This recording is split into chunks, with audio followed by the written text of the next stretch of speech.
Hi hello welcome to our channel me Nivas Valmiki. Cosmic vastu series లో భాగంగా ఇప్పటి వరకు మనం 7 మూల సిద్ధాంతాల గురించి చెప్పుకున్నాం. ఈ రోజు 8-9 మూల సిద్ధాంతాల గురించి చెప్పుకుందాం అండి. 8వ మూల సిద్ధాంతం ఏంటంటే గరిమినాభి సిద్ధాంతం, అంటే సెంటర్ ఆఫ్ గ్రావిటీ. వాస్తులో, ముఖ్యంగా కాస్మిక్ వాస్తులో ఈ గరిమినాభి సిద్ధాంతం అనేది చాలా ప్రముఖ పాత్ర వహిస్తుంది. ఏకాశీతి పద వాస్తులో చెప్పబడిన బ్రహ్మస్థానము యొక్క 9 పదములకి ఈ గరిమినాభి అనేది కేంద్ర స్థానం. ఈ యొక్క కేంద్ర స్థానం ఇచ్చటి నుండే గృహములోని అన్ని దిక్కులకు క్షేత్ర వ్యాప్తులు ఎలా ఉండాలి అని మనం ప్లాన్ మీద గుర్తించగలుగుతాం. ఇక్కడ నుంచే గుర్తించాలి మనం. ఇది లేకుండా, ఈ గరిమినాభి లేకుండా ఏ క్షేత్రములో ఎక్కడ ద్వారబంధనం ఉండాలి, ఎక్కడ కిటికీ ఉండాలి అనేది అస్సలు నిర్ణయించలేం మనం. అంటే అంత ముఖ్యమైనది ఈ గరిమినాభి. ఈ విధంగా గుర్తింపబడిన క్షేత్ర గృహ గరిమినాభులను బట్టి ఏ గృహం ఎంత జరిగింది, ఏ దిశలో జరిగింది అని నిర్ణయింపబడి కొన్ని వాస్తుపరమైనటువంటి విషయాలని మనం దాని ద్వారా నిర్ణయించుకుంటాం. అంటే గరిమినాభి అంత ముఖ్యమైనది అనమాట. ఇక కాస్మిక్ పవర్ అనేది, కాస్మిక్ శక్తి అనేది మొదటగా ఇంటిలో గరిమినాభి దగ్గరికే వస్తుంది. అక్కడి నుంచే గృహాంతర్భాగంలోని అన్ని ప్లేసులకి వ్యాప్తి చెందుతుంది. అయితే ఏ గృహంలోకి ఎంత కాస్మిక్ శక్తి వస్తుంది, అది ఎలా పంపిణీ చేయబడుతుంది అనే విషయాలు కూడా మనం ముందు తెలుసుకుంటాం. ఇక 9వ మూల సిద్ధాంతం ఏంటంటే ఇతర సిద్ధాంతాల యొక్క సిద్ధాంతాలు, ఉప సిద్ధాంతాలు కలిపి 9గా తీసుకున్నాం మనం. పిరమిడాలజీని ఉపయోగించి తలుపులు కిటికీలు నిర్ణయించటం. పిరమిడాలజీని ఉపయోగించి తలుపులు కిటికీలు నిర్ణయించడం.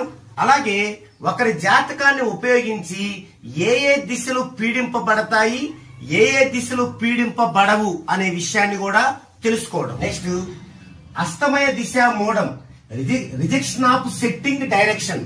ఈ యొక్క సిద్ధాంతాన్ని అనుసరించి ఏ దిశలు అస్తమయం అవుతాయి, ఏ దిశల్లో సింహద్వారాన్ని ఎత్తవచ్చు అనేది నిర్ణయించడం. ఏ దిశలు అస్తమిస్తాయి ఎందుకు తెలుసుకోవాలంటే, ఏ దిశలు అస్తమిస్తాయో తెలుసుకొని ఆ దిశల్లో ఉండేటువంటి అక్షరాలతో మొదలయ్యే పేర్లు గలవాళ్ళు, ఆ దిశలతో మొదలయ్యే అక్షరాలతో పేర్లు గలవాళ్ళు అటు సింహద్వారాన్ని పెట్టుకోకూడదు. ఎవరికి ఇదంతా?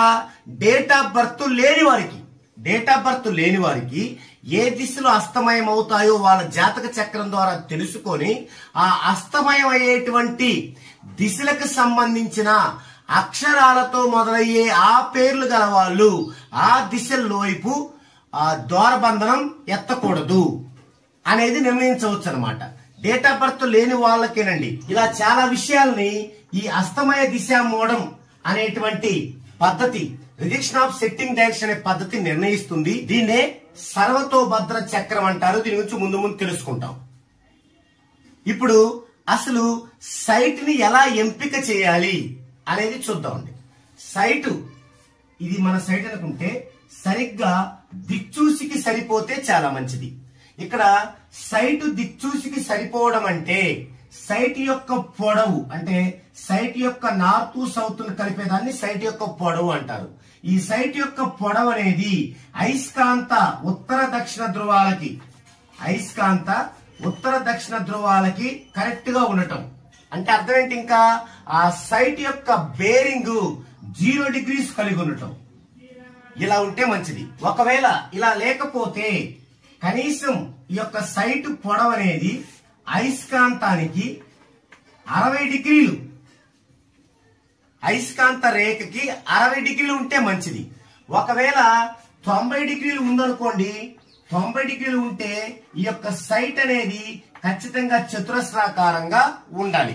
ఒకవేళ దీర్ఘ చతురస్రాకార సైట్ అనుకోండి, మనం కరెక్ట్ గా 90 degrees చేయకూడదు, 89 degreesకే సరి చేయాలి. ఇంటి గణపరిమాణం అంటే ఇంటి వైశాల్యం ఇంటి ఎత్తుగా తీసుకోవచ్చు, లేదా పొడవు వెడల్పు ఎత్తు మల్టిప్లికేషన్ హెచ్ వేసుకొని పొడవు ఇంటి వెడల్పు ఇంటి ఎత్తుగా తీసుకోవచ్చు. ఉదాహరణకి ఇంటి ఎత్తు గనక 12 అడుగుల 4 అంగుళాలు ఉందనుకోండి, అంటే 376 సెంటీమీటర్లు ఉందనుకోండి. ఇప్పుడు ఈ ఎత్తును ఎలా తీసుకోవాలంటే మనం ఇంటి యొక్క ప్లింత్ ప్లింత్ అంటే ఇక్కడ బీమ్ పునాది. అంటే ఇల్లు కట్టుకునేటప్పుడు కింద మనం బీమ్ వేసుకుంటాం, దాన్ని ప్లింత్ అంటాం. ఈ ప్లింత్ అనేది 2 డిగ్రీల వరకు ఉంటే ఓకే, ఎత్తు యాజిటీజ్ గా తీసుకుంటాం. ఒకవేళ కొంతమంది ప్లింత్ ని రోడ్డుకి కిందగా డౌన్ గా ఉన్న సైట్ లో ప్లింత్ ని రోడ్డు కంటే పైకి రావాలని చెప్పేసి ఒక 5 అడుగులు లేదా 4 అడుగులు తెచ్చుకుంటారు. ఈ 4 అడుగులు వచ్చినప్పుడు ఏం చేయాలంటే 2 అడుగులే మనం ప్లింత్ కింద వేసుకోవాలి. యాక్చువల్లీ మొత్తం 4 అడుగులు ప్లింత్ ఉంటుంది, బీమ్ ఉంటుంది. కానీ 2 అడుగులే బీమ్ కింద తీసేసి ఇంకొక 2 అడుగులు ఈ యొక్క హైట్ కలుపుకోవాలి. అప్పుడు హైట్ ఎంత అయింది? 14 అడుగుల 4 అంగుళాలు అయింది. యాక్చువల్ గా హైట్ 12 అడుగుల 4 అంగుళాలే, కానీ కింద బీమ్ అనేది 2 అడుగుల కంటే ఎంత ఎక్కువ ఉందో ఆ ఎక్కువను కూడా మనం హైట్ లో లెక్కించుకోవాలి. ఇది చాలా ముఖ్యమైన విషయం. ఈ విధంగా కలుపుకొని ఈ యొక్క కొలతలతో మనం లెక్కించిన ఘనపరిమాణం, మనకి ఘనపరిమాణం ఫార్ములా ఉంది కదా, V=8D³ tan ఆల్ఫా. దీని ప్రకారం చూసిన, ఈ ఫార్ములా ప్రకారం చూసిన ఘనపరిమాణం కంటే ఎక్కువ ఉండాలి. అంటే మామూలు ఘనపరిమాణం ఏంది? పొడవు ఇంటి అడలిపింటి ఎత్తు వేసుకుంటాం.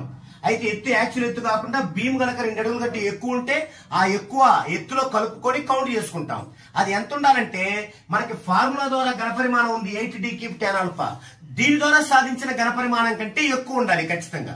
జాతకాలు ఉన్న వారికి మనం ఫుల్ రిపోర్ట్ ఇచ్చేటప్పుడు ఫార్చునా బిందువులు అని ఒక టాపిక్ ఉంటుంది. దానిలో ఈ యొక్క ఫార్చునా, భాగ్య ఫార్చునా మ్యాథమెటికల్ ఫార్ములాస్ ఉంటాయి. ఫార్చునా అంటే చంద్రుడు మైనస్ రవి ప్లస్ లగ్నం, భాగ్య ఫార్చునా అంటే చంద్రుడు మైనస్ రవి ప్లస్ 9వ భావం. ఇలా వీటిని క్యాల్కులేషన్ చేసి మరలా ఫార్చునాకి 120 డిగ్రీస్ కలిపి, అలాగే భాగ్య ఫార్చునాకి 120 డిగ్రీస్ కలిపితే ఇలా 4 కోణాలు వస్తాయి. ఈ 4 కోణాల్లో ఏ కోణంలో గృహాన్ని నిర్మించినా కూడా ఎలాంటి దోషాలు ఏమీ చేయలేవు. ఒక 5 డిగ్రీలు అటు ఇటుగా, మరీ కరెక్ట్ కాకపోయినా ఒక 5 డిగ్రీలు అటు ఇటుగా ఈ 4 కోణాల్లో ఏ కోణంలో ఇల్లు నిర్మించుకున్నా పైవేవీ చూడనవసరం లేదు. ఎలాంటి కాస్మిక్ వాస్తు దోషాలు వీళ్ళ దరి కూడా చేరవు. ఇది ఎవరికి? జాతకం ఉన్న వారికి. మరి జాతకం లేని వారికి ఈ ప్రక్రియ ద్వారా, డౌజింగ్ ప్రక్రియ ద్వారా వారి యొక్క బ్లాక్ అండ్ వైట్ పాస్ ఫోటోని 2x2 అంగుళాలు, 2 అంగుళాలు పొడవు 2 అంగుళాలు వెడల్పున్న black and white pass photo ఉంటుంది. దాని ద్వారా ఈ యొక్క డౌజింగ్ ప్రక్రియ ద్వారా మనం పై విషయాన్ని నిర్ణయించవచ్చు. అయితే ఈ డౌజింగ్ ప్రక్రియ గురించి త్వరలోనే మీకు కొన్ని వీడియోల ద్వారా నేను తెలియజేస్తాను. అయితే ఒక సైట్ గనక సమతలంగా లేకుండా ఎత్తు పల్లాలుగా ఉన్నట్లయితే మొదటగా ఈ యొక్క ఎత్తు పల్లాల్ని సమతలంగా చేసి ఆ తర్వాత మాత్రమే కన్స్ట్రక్షన్ ప్రారంభించాలి. ఎత్తు పల్లాలుగా ఉన్న సైట్ కి యాజ్ ఇట్ ఈజ్ గా కన్స్ట్రక్షన్ ప్రారంభించకూడదు. అయితే ఈ కోణాలు కాకుండా ఇందా చెప్పుకున్న ఫార్చునా, భాగ్య ఫార్చునా, ఫార్చునా ప్లస్ 120, భాగ్య ఫార్చునా ప్లస్ 120 ఈ కోణాలు కాకుండా కొన్ని కాస్మిక్ స్పెషల్ కోణాలు ఉన్నాయి. ఆ స్పెషల్ కోణాలు ఏంటి? వాటిలో కట్టుకున్నా కూడా ఎలాంటి గృహ వాస్తు దోషాలు ఉండవు. అవేంటనేది నెక్స్ట్